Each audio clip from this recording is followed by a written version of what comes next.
Bonjour, bonjour, j'espère que tu vas bien. Donc aujourd'hui, je viens avec une petite vidéo qui porte encore sur la gestion du temps, juste pour devenir une meilleure version de soi. Oh, Je vais wow. aussi en profiter pour parler un Oh, peu wow.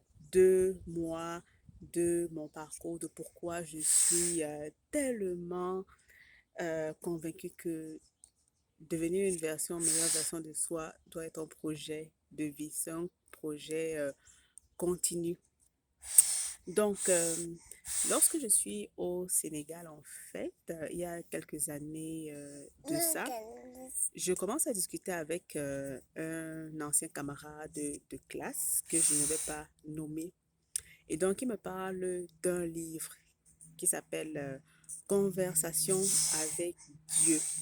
Donc, je lis le livre et c'est un livre qui est franchement bouleversant à tout point de vue parce que ça m'a remise en perspective d'une certaine manière. Il faut savoir que à cette époque-là, je venais de terminer l'université, je venais de terminer l'école secondaire et j'entrais à l'université.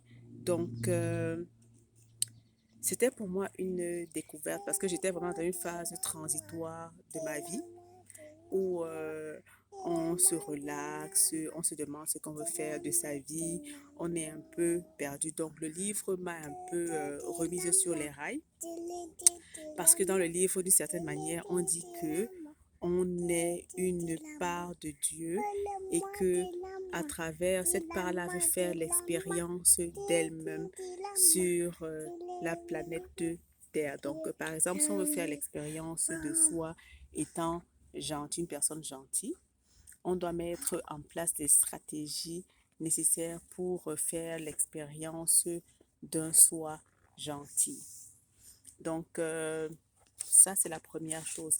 Ensuite, je discute avec mon frère aîné qui me parle aussi de Monsieur Leroux, qui parle beaucoup de développement personnel et tout. Donc, c'est comme ça que de fil en aiguille, en fait, je commence de plus en plus à entrer dans ce monde-là de développement personnel, faire tout pour réaliser ses rêves.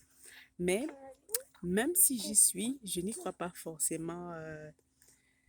J'ai pas forcément tous les outils. J'ai pas forcément tous les outils. Et donc, c'est comme ça que ma cousine et moi, parce que j'étais avec une de mes cousines, on découvre donc, on se met à lire le livre un livre de Paolo Coelho qui s'intitule, je crois, Sur la rivière Pietra. Je me suis assise et j'ai pleuré, quelque chose comme ça. Et dans ce livre, en fait, euh, on parle de la quête, une quête personnelle euh, à laquelle ma cousine et moi nous sommes identifiés, ce qu'on recherche, ce qu'on veut faire. Des fois, on cherche des choses qui sont très loin.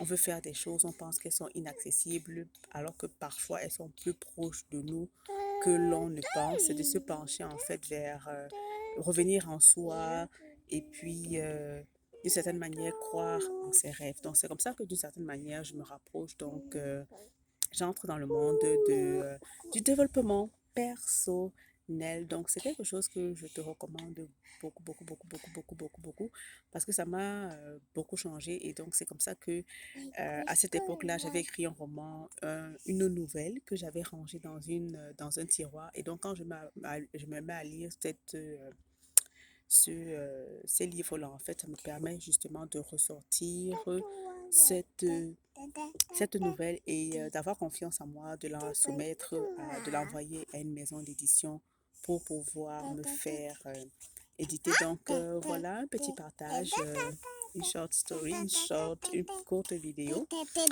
dans laquelle je voulais juste parler de mon expérience.